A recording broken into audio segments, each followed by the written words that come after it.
Normally we use Facebook Messenger to connect with people, but today it will not work for some reason.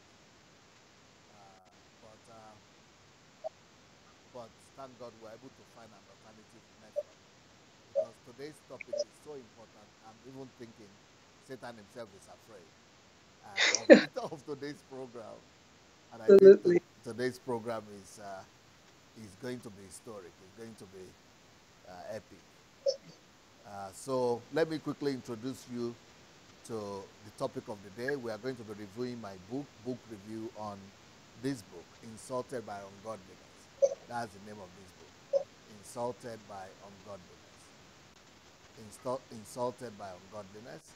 And the person who is going to be reviewing it with me is Macrine. Some of you have been on the platform for some time.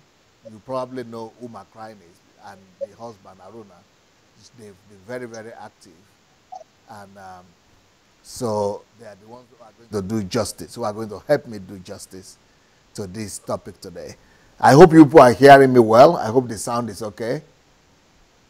So I'm going to introduce you to Macrine now. So let's do Ayomche. So we are going to. Hello, Macrine. How are you doing today? I'm good, DSA. Good evening. Thank you for having me today. You look so charming. You look so wonderful. You are always looking great and wonderful. But today is like a specially great. You look specially great today. Oh, thank you, sir. But it's good that you are bringing that on. It's good that you look great because that is going to soften. You are going to help us with your beauty and outward look. You are going to help us soften the topic because the topic itself is fire. But since it's a woman that's going to be talking and it's going to it's going to be palatable, it's going to be more palatable to people. Well, so tell me about this book, Insulted by Ungodliness. Why did you decide to review it?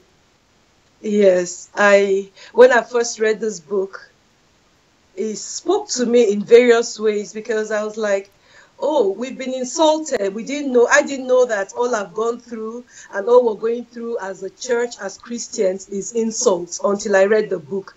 So reading the book, my eyes open, I'm like, wow. When I went chapter by chapter, I was like, so I'm supposed to even cry out. I'm not supposed to keep quiet. I'm supposed to do something. I'm like, no, this book is something I need to read.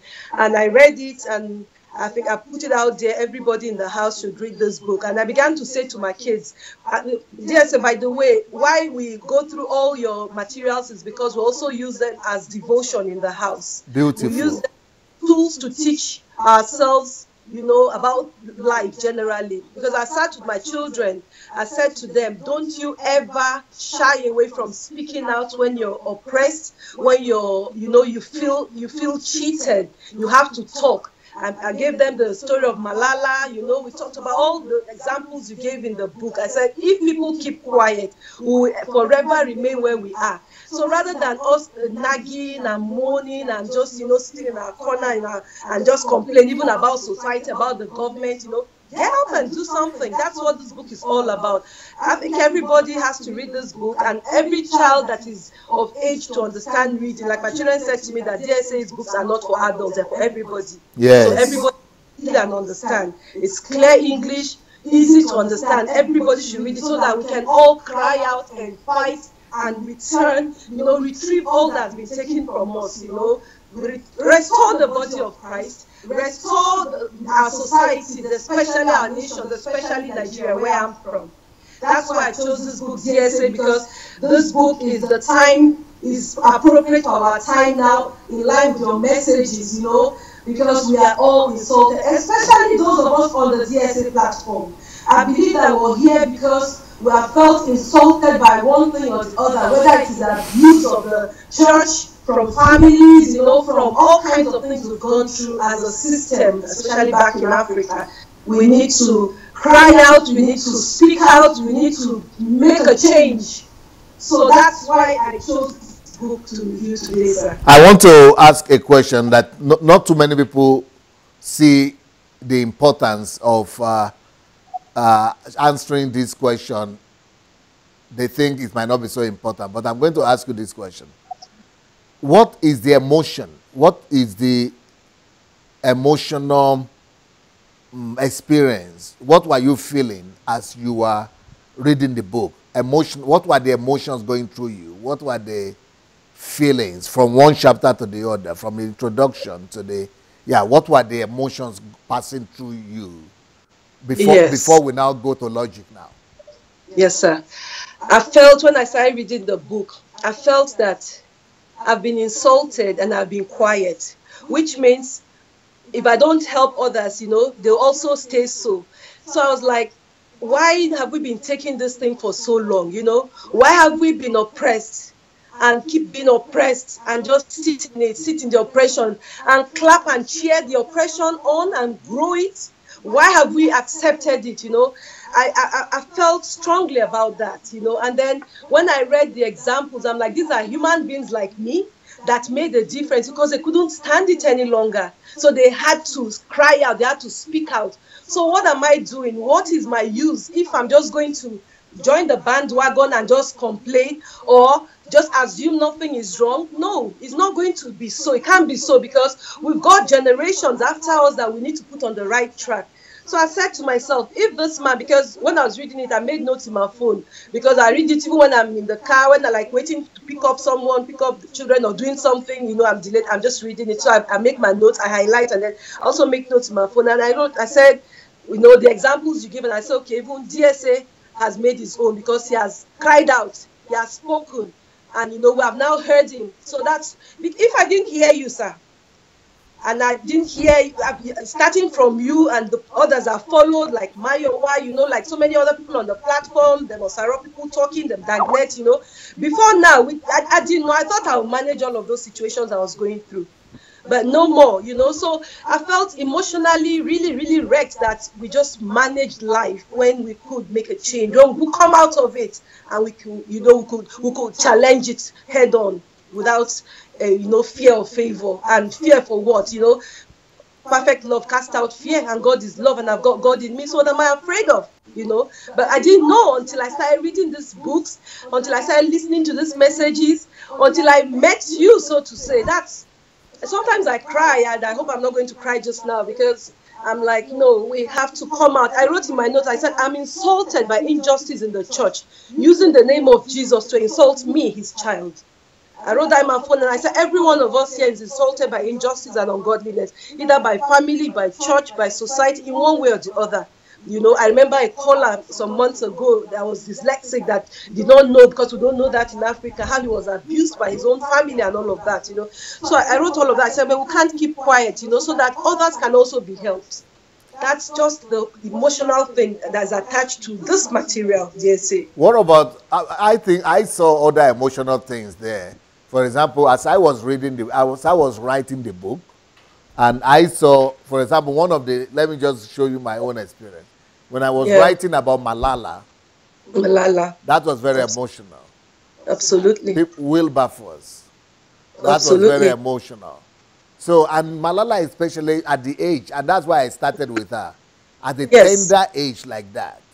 Yes, sir. And then these people are all stepping out to protest against ungodliness. Yes. And we are living in a nation of ungodliness. We don't even notice it. Or we just get used to it. We just get used to it. Yeah, we just keep up with it.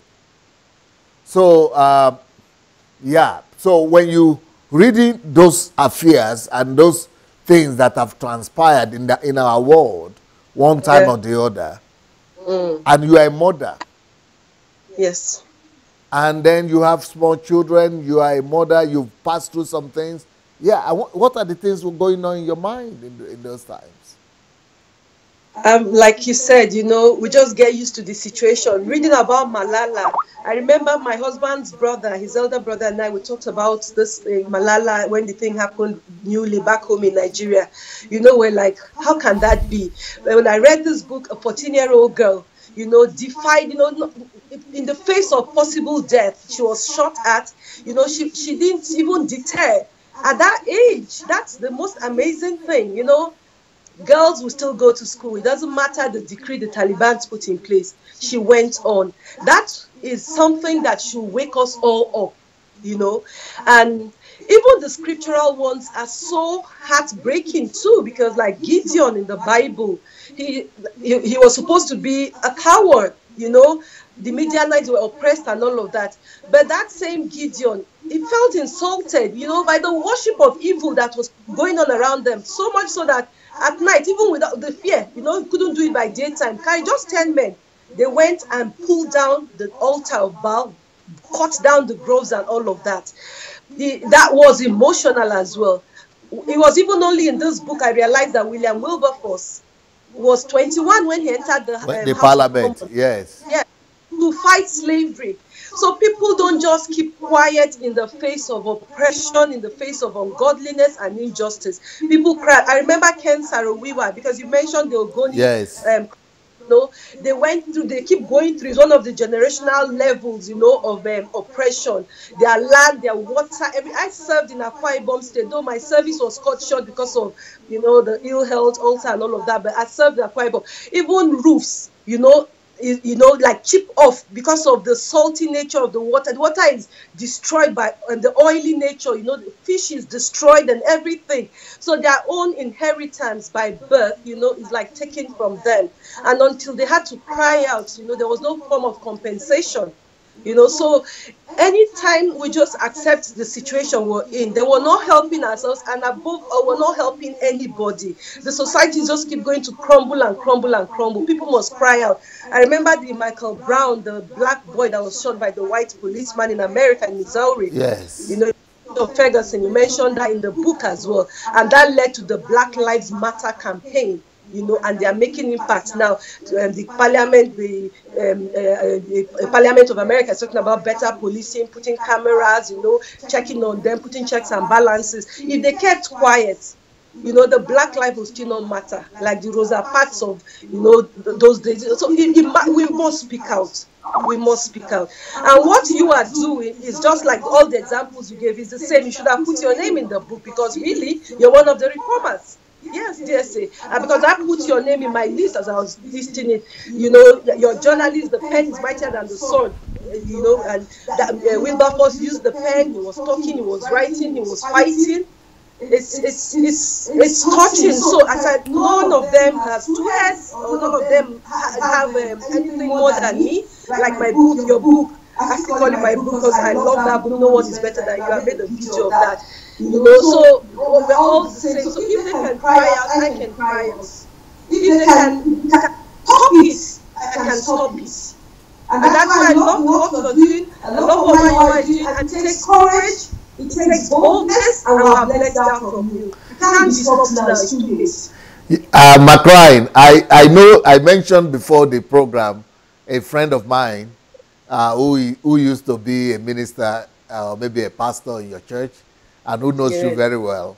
But one of the things he said is that you are too educated, too good, and too nice that nobody will believe that you will be bold enough and you will be so transformed to go against the system and to stand for truth and stand for God so strongly that you are the big picture of people in that ministry, in the church you used to go to, that is in the mind of people is that this is a subtle,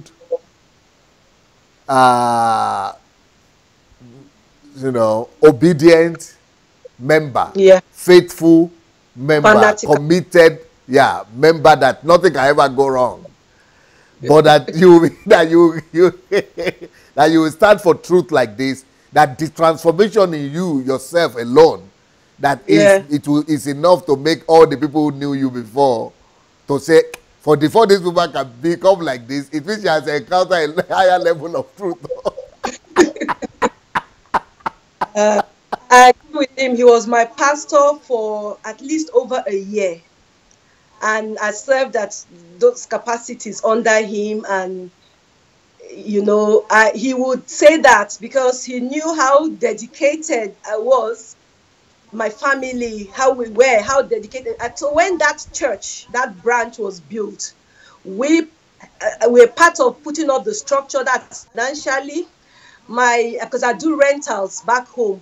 So all the what do they call them? The loudspeakers, those controls, all those things I use for my rentals for the DJs to use. I sold all into the church. Wow. And then, you know, we first of all, we started with a tent. We also donated tents, and because we run the park in Abuja, Kwada runs the largest private owned park in Abuja. So we've got all these tents and marquees and all of that. So we sold those kind of things to the church chairs, you know. So he would be surprised, you know, to come out of that kind of system. DSA is not easy, and when you've been in it and you have believed it so long and so I will tell you a secret now. That man, whose name we cannot mention now because he's still in the system, he's already planning his exit strategy. I pray for him. He has to. There is no point encountering this truth, DSA, and staying in that system. That would be hypocritical. And that is what we have been saying to our pastors who are still in there that say they know. I said, then what are you still doing there? What are you afraid of? Like, we don't fear death. We're already dead. So, and it's a win-win for us. If we die physically, is gain. You know, so there's nothing to be afraid of. But DSA, that video that I put on Facebook, you know, some people didn't comment openly, so they were phoning me because they're still in the system, but they believe. I would just want to read one of the messages someone sent to me. He said, "Madam, I stumbled on this video and watched it to the end. Gratefully, it unveiled the contradictions of modern Christianity and entertainment and religiosity. The standard for Christianity is the Bible, and if anything falls short of it, it is pure religion or human endeavor, and mostly a cocktail of lies. My greatest fear has been when the bubble will burst." And now the bubble has burst because they thought nobody, never in their life would they have believed that people will question them or challenge. We may not question them face to face because I may not have access to them. I may not see them. They're like my bishops. I used to go to their houses personally. I know them, except for Oyedeko, all the other bishops, personal encounters, gone to their house, laid hands on us, my children, and all of that. I can still. So I believe that I could still, like we say with my family here, when we go to Nigeria, we'll still go and greet them because we are not fighting them. We're fighting practices. So if I go, I will still go to the house. If they throw me out, fine. If they give me audience, I'm going to speak the same things to them. Now, just one question I'll have for them. Do you not know that you've been deceiving us? Or do you think you have been helping us? If you think so, then I forgive you, but this is the new truth. This is the truth now. The one you've been telling us is your own. It's not the godly one. It's not the scripture one. How do you deceive us so openly and so boldly and still insult us on top of it? I will answer, and I don't, maybe I'll be put in jail before they finish, you know. But he said the bubble will burst, and it is burst now. And he said that he deeply sympathized with the victims, you know. And he said, because we trust men instead of God. And unfortunately, the disease is prevalent and spreading to the unsuspecting and uninitiated in Christ. Sometimes I wonder why the consumer protection should not intervene or some form of regulation. And that's the regulation them already fought so hard so that nobody can question them, you know. And that's one thing I need to take up with Showore, because I'm going to do an interview with him also in July when he comes to Edinburgh. If anybody coming on was tell us the things you're going to do, because church is going to be part of what must be cleansed. So we need an overhaul of the whole system, including the church. And then he said to me that I'm my own pastor. So when pastor preaches in church, I live what is the pastor's own in church. So that's what he said. I am my first pastor. So I agree with him absolutely, because if we're pastoring ourselves, we will not let them pastor us with lies, DSC. This book, sir, you know, is just a call to speak out. It's a call to come out of this deception. And a call to let people know that church is still not building. People are still not getting it. People are still not getting it. I read some comments in the video I made. Some people still don't understand the balance. One of the videos was shared by my sister, and one of the comments. I wanted to reply, but I just ignored it, because the person that made that comment did not understand that video, making it look like I can't balance my life. I'm the one that took on too many responsibilities. It's not about me. It's about the church, and it's about we, the congregation in the church. You know, because we believe church is that building. And that's why Funke will say, church, when you come here, the 7 mysteries, because you're reading Hebrews 12, you know, the spirit of judgment made perfect, the blood of sprinkling, the church of firstborn. We have a better understanding of scriptures now. I just thank God for these messages, because if people don't listen to you, I don't know if they'll be able to interpret some scriptures well, honestly. Yeah. God help us. Now, Macrine, this book, I will say, it is the book, it is the written form of the series I'm doing now, the temple cleansers and the idol smashers. What will you say about that? What is the parallel that you see between this book, Insulted by Ungodliness, and the temple cleansers? It is just the same, DSA. I was saying to you before we went live. This is the message, as I think is the most appropriate message for this time. The temple cleansers and idol smashers, which we've all understood that it starts from us were cleansed. The temple, Jesus himself, you know, called us his own. And then you come to tell us that it is through you, the God of this man, the God of that man. Until we go through you, we cannot access God. No. So the temple cleansers now is us. We need to cleanse. Everything they've been doing is wrong. So we're going to wash it now. The temple has to be cleansed. Every Dagon, every Baal, every Ashtaroth, every whatever names they are called as idol must be smashed. Because if they are not smashed, they will keep pulling more people and keep pulling more people. They have to be smart. We have to cry out. The parallel I drew from this, yes, is the fact that you have been deceiving us. And now we know to cry out. We know to speak out. We know to tell you, no, enough is enough. What you are doing is not right. What you are doing is not acceptable. If Martin Luther could face the Catholic institution, you know, and fight them and became a voice for us today, the Reformation totally wrote his 95 theses, you know, because they were selling salvation, selling indulgences. You have to pay to be forgiven. Is it not the same thing they are doing today? So in my notes, in my phone, I said, so what is the difference between that and the Nigerian Pentecostal movement? No difference. So the idol smashing has begun and the temple cleansing has begun, and there's no end to this now, unfortunately for them. There's no end to this. So, because if we don't take it on, this message of idol cleansing and idol smashing and temple cleansing, then we're still we just know the truth, and then we're not doing anything about it. So we know the truth, that's what will set us free. So it's the cleansing now that we're doing, the detoxification, the things you're teaching us. One of the series, you know, when you were showing us all of the things you've been doing and all of that, you know, I'm like, now if anybody is going to say, whatever they want to say, why you're doing this thing is because of whatever, I'll be like, I hope when they see this video, because for me, I've watched that long ago. Since I encountered you, watched those videos.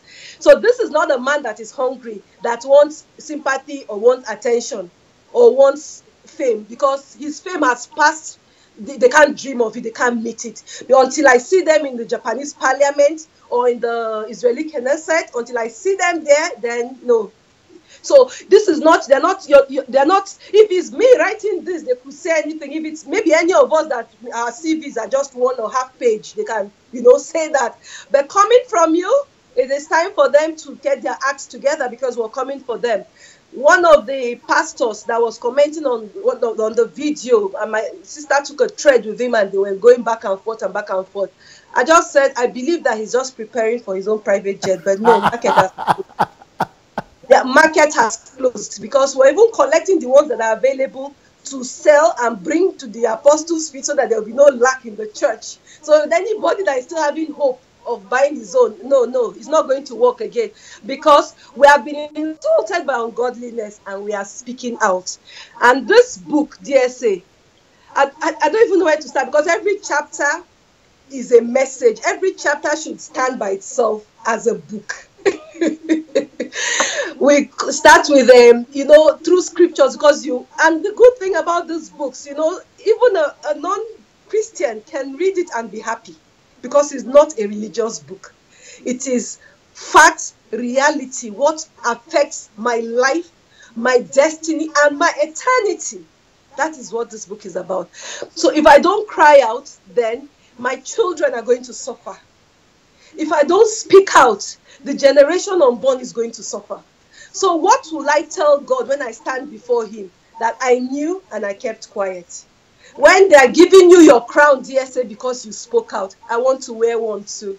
And that's why we have to speak out. That's why we must cry out. I said, reading one of the quotes, Mandela said, I stand before you not as a prophet, but as a humble servant of you, the people. How many pastors can ever call themselves our humble servants? No, nobody. They can't, because they are too high up there. On Saturday, we had our meeting. I told you about it. I'm going to call you about that. You know, one of us said at that meeting, he said, we have bastardized the scripture that says, give honor to whom honor is due. Now they think they are the ones that honor is due them, so they can lord it over us, and they have become our gods. So we now just accept it. We have to come out. You know, I ran out of the church when I met you. Before we met you, we're still going. Even at the last count, we were still putting so much money into church, into doing windows for the last loss we had, because it's loss. The last loss we had, thank God for that. But I still cry, because if I had put all those monies together, I interviewed somebody on Saturday. He was at the meeting with us. He has homes in Nigeria where he's taking care of orphans and vulnerable people. So I said to him, instead of buying jet for Oyedepo, Adeboye, all of them, because my money has also gone into Redeem, I would have built homes and put people there, and their lives would be better today. I would have taken them from the streets. I'm a journalist. I've gone to the streets to interview people. I would have use the money to build something for those people. So when I interviewed them, I said, now there's a place for you to stay and there's food for you to eat. That's what I should have done. And I missed it, and they didn't tell me to do that. They said I should give them my tithes, so that I should give to God. So who is God? What is God's bank account? God is the least of my brethren, and his bank account is their feeding, their clothing, their thirst, satisfying that thirst. Not jet, not university, not primary schools everywhere. The children will die, and then you said you don't have faith. Oh, what kind of thing is that? I'm fed up with the system, and I'm going to. I keep praying that God will open the eyes of people, but God is doing that every day, DSC. Anyway, we thank God for you. We can't stop thanking God for you. Honestly, insulted by ungodliness is what has been our lifestyle. We have been insulted. Hi. For so long, Chineke, that I can't even talk. When I start talking, I'm so overwhelmed. I'm like, how I've been so foolish, and I'm not a young person. How could I have been from young till I grew up in the same wrong, in deception? And some people still come on the platform to still say rubbish. I said, what's wrong with them? Oh, God will help them. Because they have been brainwashed since they were young, and now that they are old, they have been conditioned. Their pastors change. They can't change again. They can change, sir. If I could change, because with me too, I can be fanatical. When I carry something on my head, I can carry it so well, Yeah, but your husband said, when he first of all listened to me and called in to challenge me, that, and he began to change, that you had your own opinion, but also you started using your brain. You started using your common sense, and you started doing your own investigation, and you came to your own conclusion. Yes, sir. And I now listen to the thinking series. The thinking has a viewpoint. So when you're thinking, there must be something you're thinking about and where you're going to with that thought. And that was what helped me, because I was thinking that for somebody to say these things, let's look at it again, though. Let's not dismiss it, And this is somebody whose book we read, Church Shift, 2008, when Clara was born. So and the book was a blessing, so that person should not just be dismissed like that. And then, but we forgot everything about that, but a new encounter. And my husband got tired before, he got tired. Even all those crossover we're doing, he refused to go. I remember the last crossover. Everybody was asking me, went for the all night, where is your husband? I said he's not here. He refused to. He just stopped. Before he watched the video, he had questions. We had questions, but who do we ask? Where do we address it to? We don't want to be like mourners and rebellious and all of that, because we have been too religious to change, But Honestly, thank God for you, DSA, because he was like being jolted up. But when he started, he went to you, and listened and challenged, and then got his understanding. It was from that day this man began to listen to the series. That's why he has listened to all. He has listened to all the messages on YouTube. He has listened to all the HMTs. Wow. He has listened to all the HMTs. He draws. He brings us all to sit down to listen to some HMTs. There's a particular one I won't forget where the video, showed how we began, from a small cell to humans. How we are in the earth, the galaxies. How so small we are compared to the God, that we serve, and the whole universe and all of those galaxies. We listen to that. He's listened to all the hard talks, all the questions with DSC, everything DSC. He has finished it. He will fill up his phone, listen to them, delete, refill them up. My phone has been saying no storage, because we record them in the phone so that we don't use the mobile data. So we're going on the way, we're talking. We are waiting for Babusha to arrange a program for him and for Shouts from England, different ones. From Canada, I think. Yeah, I want them to come on and teach us and tell our people and tell everybody how to take advantage of those YouTube messages. Now, but what do you think that the book could do to people? What do you think this book, if people read it, what do you think could happen to them? Do you think it could encourage them to really take responsibility, to wake up? Yes, sir. They will wake up. You can't pass by this book. You can't read it and just drop it. No way. You can't read about Malala. You can't read about William Wilberforce. You know what one thing that struck me in the book, as soon as a few days after the bill was passed, Wilberforce passed. He died. Because that's fulfillment. It's not about age. You don't have to die 120, 90. It's fulfillment. Did you also notice that Wilberforce never married? He never married, yeah. Never had children? No. Because he had a cause to fight for. Yes, like Mary Slessor. Yes. Also. Yes. Never married, left the comfort of her village in Dundee. No matter how bad Dundee is, you cannot be like Calabar, because I lived there. I went to primary school in Calabar. She left everything and went to fight the killing of twins. You can't read this book and ignore when you read about Martin Luther King Jr. He was a pastor that cried out, I have a dream that one day my children will live in a country where they will not be judged by the color of their skin. And you can't just read Insulted by Ungodliness and not wake up. Even if your religious cap is bigger than canopy, you will think twice. You will sit back and you will let me check it again. You mentioned something. You said when ungodliness and injustice has lasted for so long, it will be like a hopeless situation. The Mau Mau revolt, the Kenya emergency, yes. It took long, but they got justice. The Congo one is like justice will not come, but we never should give up. If we, like the Pentecostal movement, a lot of people on this DSA platform have had questions that they did not know where to channel it to. But God raised you a father in Israel, because Deborah's mother in Israel. God raised you a father in Israel to open us up to this deception, syncretism, paganism, and all of that. And we began to see quickly. So that's how it is. If you read this book, you would just be provoked. There's a generation of the provoked in this book, like them Caleb. You will be provoked.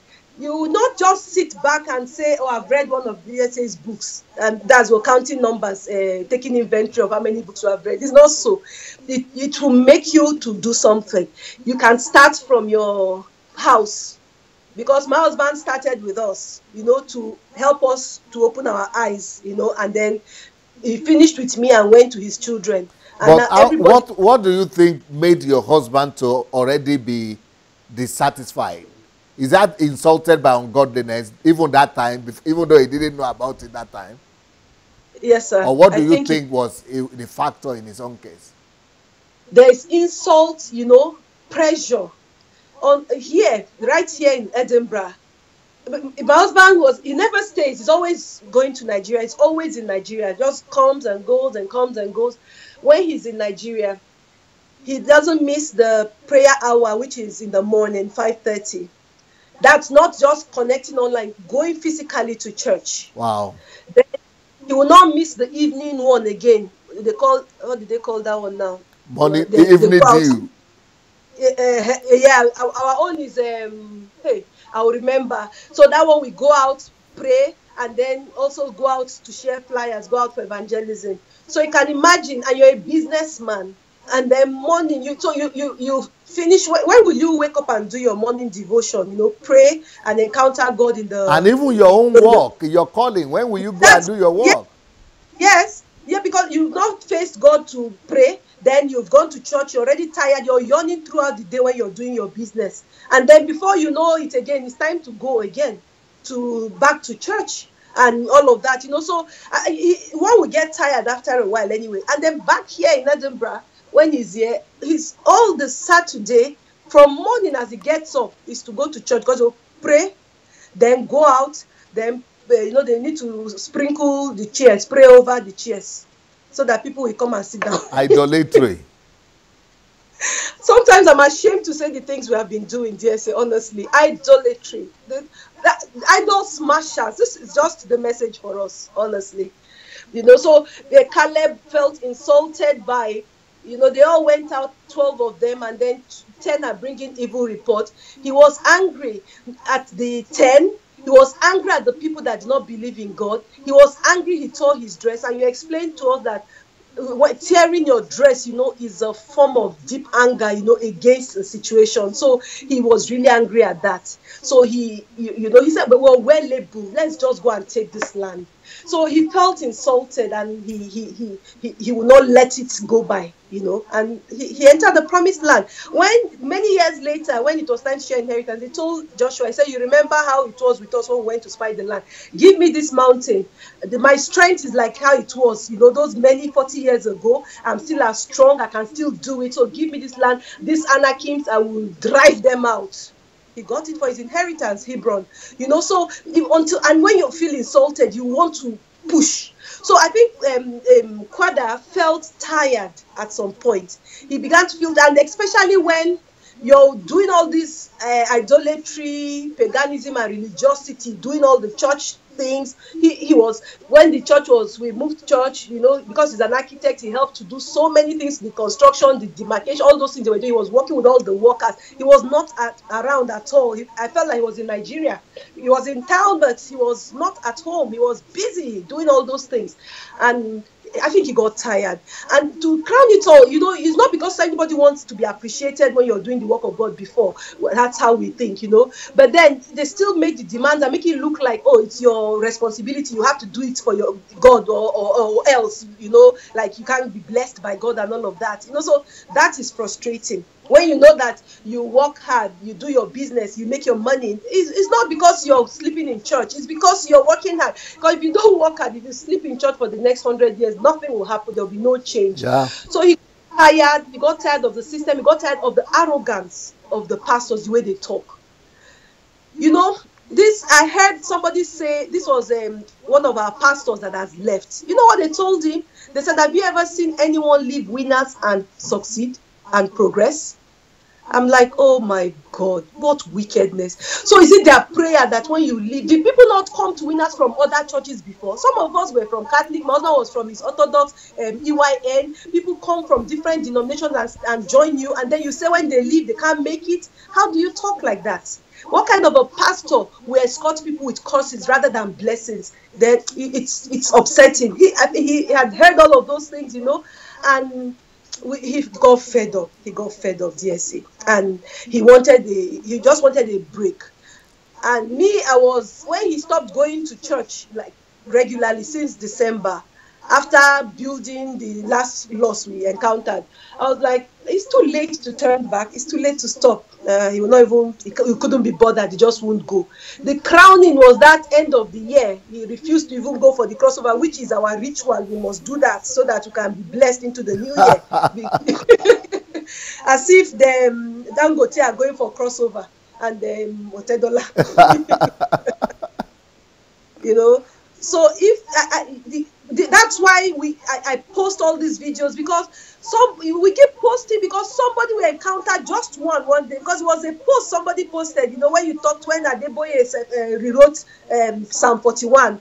That's when, you know, that video we first saw about, like, why would he be talking about men of God? You can call them, all of us are so foolish. We've all been saying that. I believe a lot of us on the platform have to say that too. And Yeah, that's it's because of good our, that you are saying this, that you too said that, because people are watching you now who are yes, thinking like that exactly. So it's good yes, that you are saying it, that you people thought like that too, so that they will know that you've been there, where they are. we've been Yeah. there.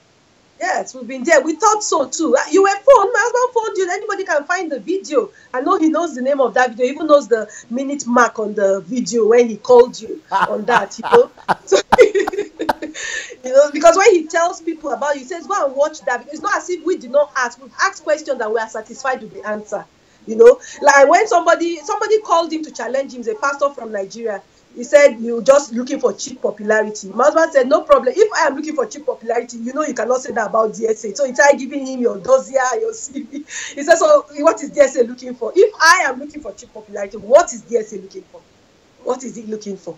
Wake up, come out of this your thing, you know, and open your eyes. Stop thinking people are doing anything for any reason." And that's one thing we also sit in this house to talk about. Say, what we're doing, we're not trying to make fame or make name. Who are we? Because that would be, they were not idol smashers, we're not temple cleansers, because if we have an ulterior motive, you taught us that as well. The motive for all of this work is for the liberation of people. Because if I feel pained by what I've gone through, I believe that people are pained too. So if you don't help them, how do they come out? So let's not even think that if you see videos or members of this platform doing their own things, don't think that everybody wants to be like DSO, everybody wants to make name, or everybody wants to be heard. No, everybody wants to help.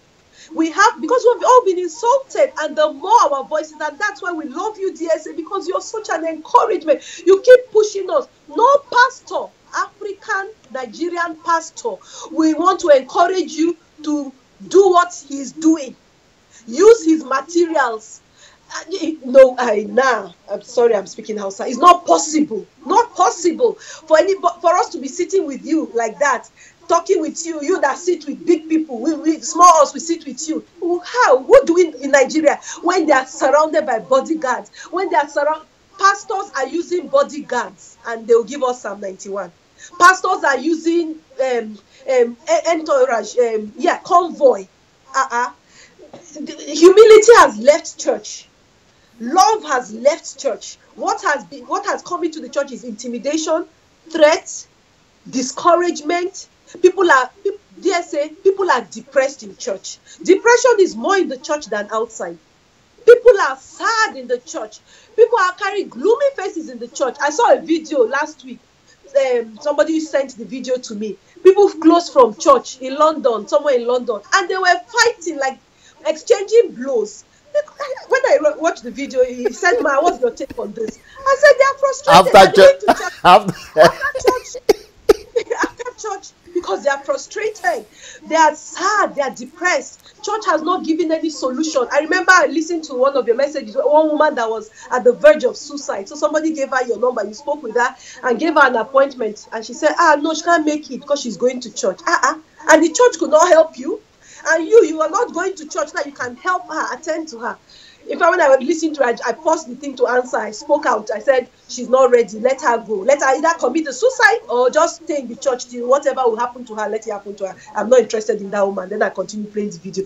Because she's so addicted to going to church. I'm so addicted. I so pity her, because I could have screamed at her if I was there, but it's not her fault. But it's also her fault, because if that one didn't help you, try something else. So now they said, come here. So why don't you just go and check it out? There's no harm in it. If it doesn't work for you, they can continue to your church, you know. And you have proofs, DSA. You have proofs. This platform, when I listen to it, when I watch, when I hear comments, and that's proof of what you're doing. Because if there's no proof, then you can say there's no point. But every day, you know, there are new names I see, new people, because that means people are tired, people are upset, people want a change. The Nigerian factor is just the limitations for us back in Nigeria, apart from data and all of that, is the fact that we still have that fear. People still fear that, if they leave man of God, if they leave church, they will be cursed. One thing I told my husband, which I still am ashamed of that. When he stopped, I said, we need a covering. We need a father cover. God. So we can't just walk away from church. We can't walk away from pastor or bishop. We need that father. Oh God, what's wrong with my mind? I think because that was the only thing you knew. Honestly, DSA, we should listen to the thinking series. We must think. We must think. If we don't think, we will not come out of these things, honestly. So, he got fed up and he left. And thank God there was no gap, because he went into the platform immediately, and just the zeal from that side, transferred into this side, and it has helped us. We are more bubbly in the house because we know so much now. We are just so at peace, like more than we have ever been, really, honestly.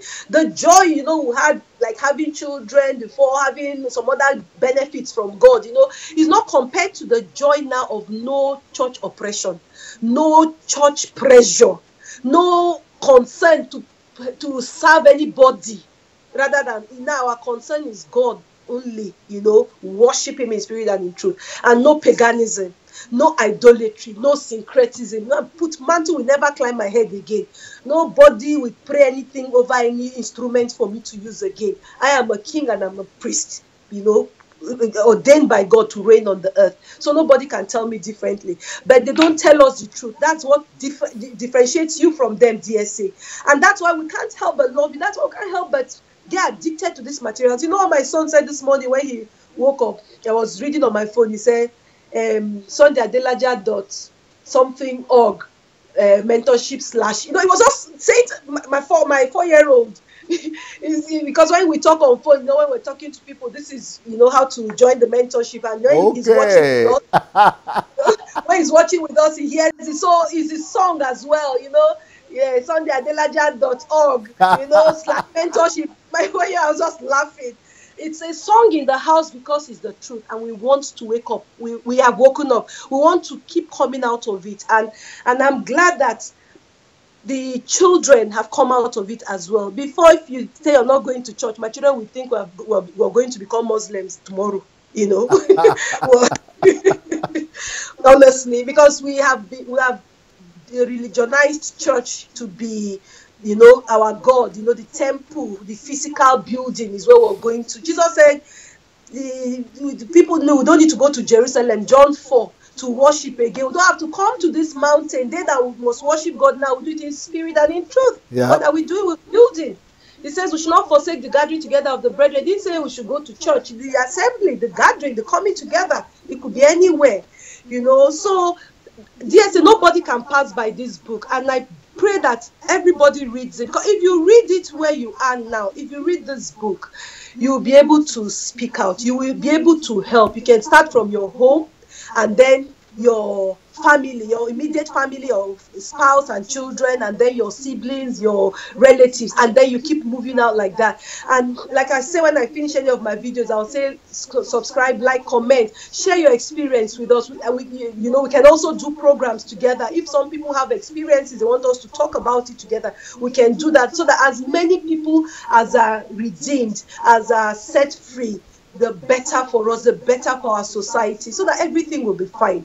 So this book, I don't know, we keep recommending every book, because there is no book you've written that is not a masterpiece, that is not going to develop and change us completely, So we just speak to you to wake up and do something for yourself, for your society. This book now is not about you, because we are not created, we're not blessed for ourselves only, we're blessed to be a blessing. So when you see human beings like you that have gone ahead and faced the lion's mouth, insulted and fought back, and helped people come out, you also contribute your own quota. That's why I think this is a must read. Insulted by Ungodliness is a must read for everyone that has come out of idolatry, that has come out of the Pentecostal Kabbalism we practice at home. I was going to ask you what are the main lessons that you've learned from this book, but because we started late, and Yes, you know, there are so many lessons, I'm sure, from this yes, book that you would like to go through, and you can go through. I'm not going to do that. Maybe we have to come back and talk more about it, but I know you've read some other books also. So what I want you to do now is to mention one by one all the other books that you have read, if you remember. So each one you remember one by one, we'll be showing them on the screen, and you know why you recommend okay, you have told us already about this one, why you recommend this one. So yes, what sir. about other books? Why do you recommend? What other books would you like to mention? Who am I? Why am I here? Who am I? Why am I Yeah, here? why am I here? Yes. Okay. I did a video on that from the materials from that book as well, because that is a book that you need to know who you are, why you are on this earth. I watched the review with Zoe, and it was a masterpiece. I shared that video. That is with my daughter. Your daughter, yes. She so explained it like she was the co-author. I don't know if she helped you write part of it. No. Really, She just read it. She did a good job with that. Who am I? Who am I? Right? Yes, I read, how to become great through time conversion. You can't waste your time. You must, if you want to be great, you have to use your time, convert it into that greatness that you desire. Yeah, so this is how to be great through time conversion. Yes, sir. Okay. Kingdom-driven life. That is a must-have, a must-read anytime. Kingdom-driven life. Yes, it's all about the kingdom of God. It resembles Church Shift, and it resembles the Bible completely. Yes. It just sets you on the path of, just how Jesus, he came to preach about the kingdom, and that was it. So any other thing you have heard is not it if it's not the kingdom of God. I've read How to Regain Your Lost Years, and that was the one I wanted to review, and I've read it. I prepared my materials, but this one had to just overthrow that one first, because this one is for us to speak out, right? And fight those things going on. How to Regain Your Lost Years. I read 7 tips for self-fulfillment in life, because I want to be fulfilled in life. Right. And you get different tips, what drives you, what is your passion, that will show you what will fulfill you. There's so many tips. There's 7 major tips in that. Is a must read. The Law of Difference. Oh. The Law of Difference. I have not finished. I have 2-3 chapters to go, but it's a masterpiece. I am different. That's just it. I am different. I am the ones, the Clara's book, Hello, I'm Searching for Problems. Yeah. That book scare you, the title. I said it in one of my videos that I was scared of the title, but God, when you go in there, you know that you need to be a solution to your generation. You are not here to occupy space, but to accomplish, to pursue a purpose, to help. You must do something for people. I read the Create Core Values in Children. That book is every mother and father must read that book. How to create core values. Core values, yes. I've read so many books on children, but God, that one stands out. It's not rivaled. You have to read that. Every parent should read it, and not just read it, maybe recommend it, give your friends, your sisters, people should read that book. I read Money Won't Make You Rich. That was one of the earliest ones I read, and I'm going to reread it, because all the books we keep reading them afresh again, because you need to keep renewing your mind. You need to keep hearing them, because the way we have heard lies for many years, that's how we have to hear the truth again, many times over and over and over. So don't get tired of reading them. Sometimes I've not even read some, but I prefer to reread the ones I've read, so that I can remember the things in the book again and still apply my life to it. Again, most of these books give you assignments at the end of it, so you can even score yourself and see if you can actually make an effect, if you can change, and if you cannot change, you go back and do it again. That's what you recommend in the book, so I stopped working for Uncle Sam. Yeah. I said to my children, we came out of Uncle Sam a while ago. I don't want to ever work for anybody again. I want to totally come out of the system, totally, completely now, because they will just use me, but like Clara will say, the orange, squeeze it out and then chuck you in the bucket. I didn't finish reading Workaholic, how urgently become a workaholic. Yes. I read the part of it, and most of the books, again, they got their video forms, which we have listened to and keep listening to, and we can't just get tired, DSA. Beautiful, beautiful. You are a hard-working family. Your family now, people are looking at you and thinking it's because you are born like that. But what they must realize is that, you are just like them. You are just like these church goers before too. But you started to work on yourself. You started to go through the through the materials. You started to work. So if it's possible for you with 4 children, then it's possible for everybody else. Yes, sir. That's true. Yeah, it's a sacrifice, and we have to be intentional about anything we've got to do. We have to be intentional, and the driving force for me is the energy I put, the latent energy I put into following church. That's if I channel the same energy into knowing the truth and detoxifying myself from all the toxins I've been fed with, then the difference will be clear. Right. So we've all been in it, so if we have been able to come out, there's nobody that cannot come out. Like you said, 4 children, we've got business concerns here and there. Sometimes I want to do my videos, I want to sit down, read this book so that I can use the materials to do things, but I have to be intentional because I must accomplish. I'm afraid the way you are being intentional now, that might be the end of the children. No more children. No sins, no more. My 4th born came as a Jara, we call it in Nigeria. It was not planned. I was done with my 3 as a kids. Blessing. I can add, so I can move on and do other things. So he came. We thank God for him. He's such a blessing in the house. But no more, sir. No more. So now you can devote your life to the kingdom purpose.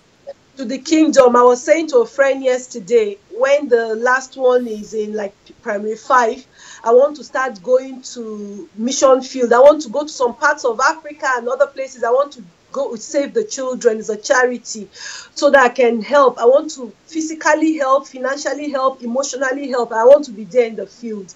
So that's one of the projects I want to do, so I don't want any distraction now. So no more.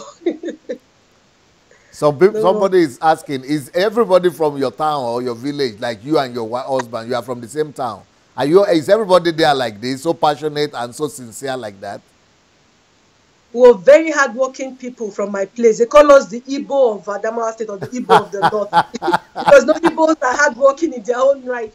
My people are hardworking, and that's one of this Insulted by Ungodliness. There are some key people I want to give this book to read also back home, the people from my place, so that when they read it, they can face all those ungodliness, even of the politicians that we face, so that we can come out of it. My people are loving people.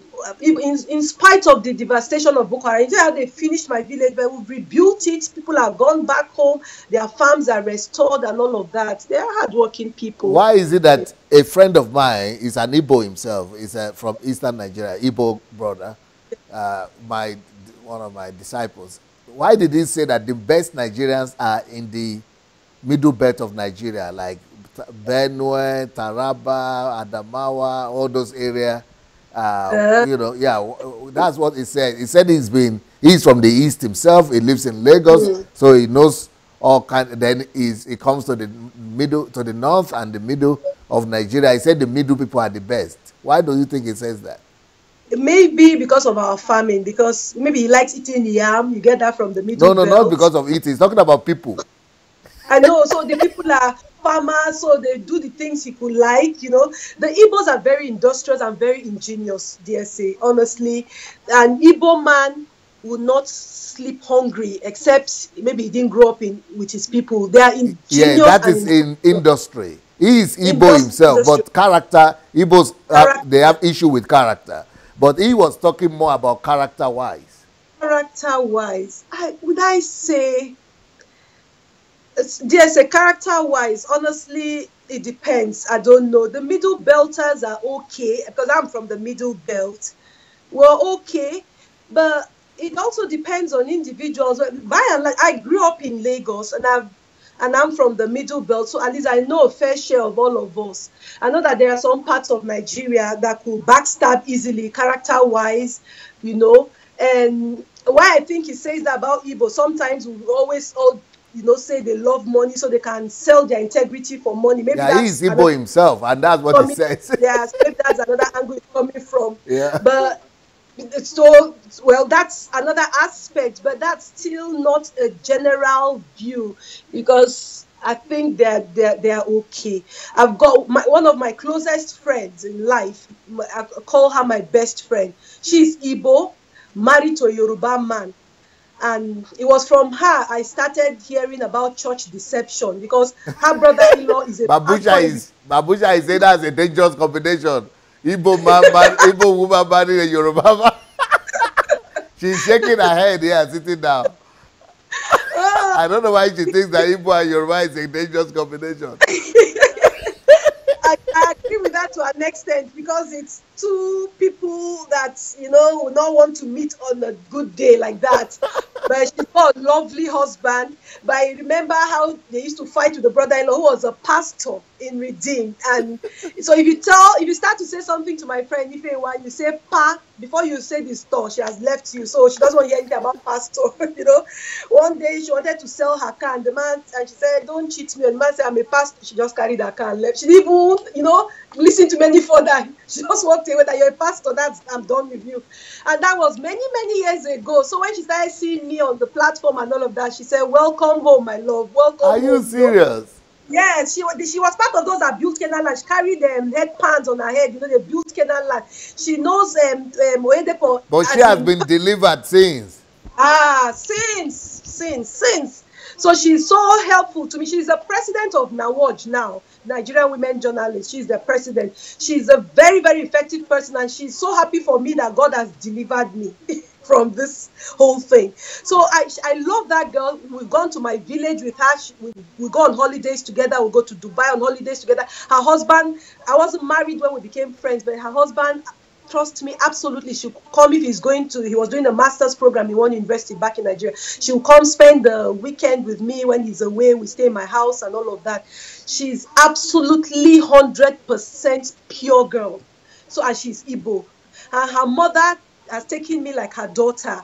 So that's why I would say, character-wise, I will not generalize. You will find a handful of people, but they are absolutely loving people. I've got lovely Igbo friends. Ifewa is one of my best friends in life. She's my sister. Somebody that will go with you to your village of Minchika, stay with you, go to Yola, we'll go together everywhere. Medjugorje, went to visit family and all of that. Funny enough, almost all my friends are Igbos as well. And they have the closest of them all. No, I never had any problem with any Igbo person. That's absolutely. So, but you can come across different kinds of people in every tribe, actually. But the one I will have questions with more will be your tribesmen. Yoruba people. What is their own problem? I remember a friend of mine of blessed memory. I don't know if you've heard of Yinka Craig. The journalist. A journalist. He's passed on now. He was a big brother to me. He was one of my mentors. He was training me, teaching me Yinka so many Craig, things. I think he's dead. He's dead, yes, sir. Yeah. He died years ago in Canada. Very loving person. He used to like trained me and my friends. Were really close and all of that. They were mentoring us, then, and encouraging us in our field when we started as journalists. I used to go to his place to do voice training, pronunciation training, so that you could do TV, radio, journalism, and all of that. And Yinka Craig said, "Oh God, I wish I was not from this part of the world, the country." And I'm like, and "Why?" you eventually left the country. Canada, yeah. I said, "But why would you say that?" I called him he was a big brother to me, and he would say, "Oh, he would give me all kinds of instances and all of that." But I still love the Yoruba people. Absolutely love them. I like for June 12th, I remember all the problems I went through for June 12th, because I particularly liked Abiola. He was such an intelligent, wise man. Hardly meet somebody with that kind of intelligence. Rich, wise, intelligent, generous, easygoing, and friendly, humble as well, in spite of his class and everything.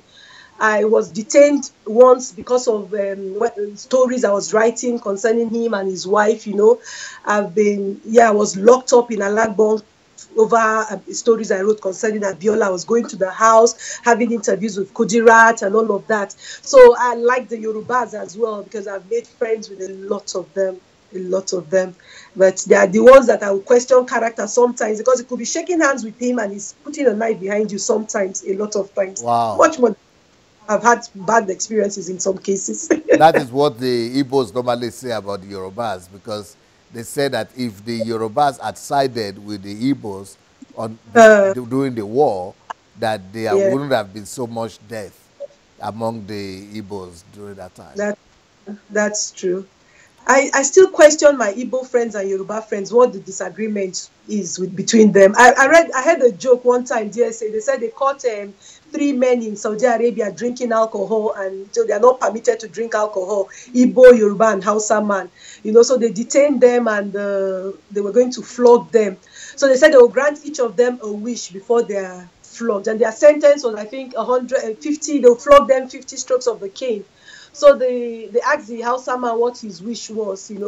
He said they should tie a pillow behind him. So they tied the pillow behind him and flogged him. At least 20 or 25 of the cane was on the pillow before the pillow fell down. So he got only half of it on the back. So when he came to the Igbo man, they said, "What is your wish?" He said he wanted 2 pillows tied to his back. So they tied 2 pillows and they flogged him 50. No one touched him, all went on the pillow. So when he came to the Yoruba man's turn, they said, "What is your wish?" And they just asked him. He's got marks like that, like tribal marks. Tribal marks, So, and they said the policeman is Obasanjo's friend. So he said, "You're my friend's brother. I will grant you 2 wishes." So they said, "What is your first wish?" He said he wants 100 strokes of the cane instead of 50. Okay, if it's a wish. What's your second wish? He said, "Tie the Igbo man to my back." So that all the 100 will be canes will go to the Igbo brother. Yeah, so I'm like, what did the Igbo man do to the Yoruba man, and vice versa. So there's always this joke about the 2 tribes and all of that. But funny enough, they find their way somehow in Lagos. All of them are living together there in peace. They live together, but they fight a lot. I remember one time when there was a massive crisis between the Yorubas and the Igbos.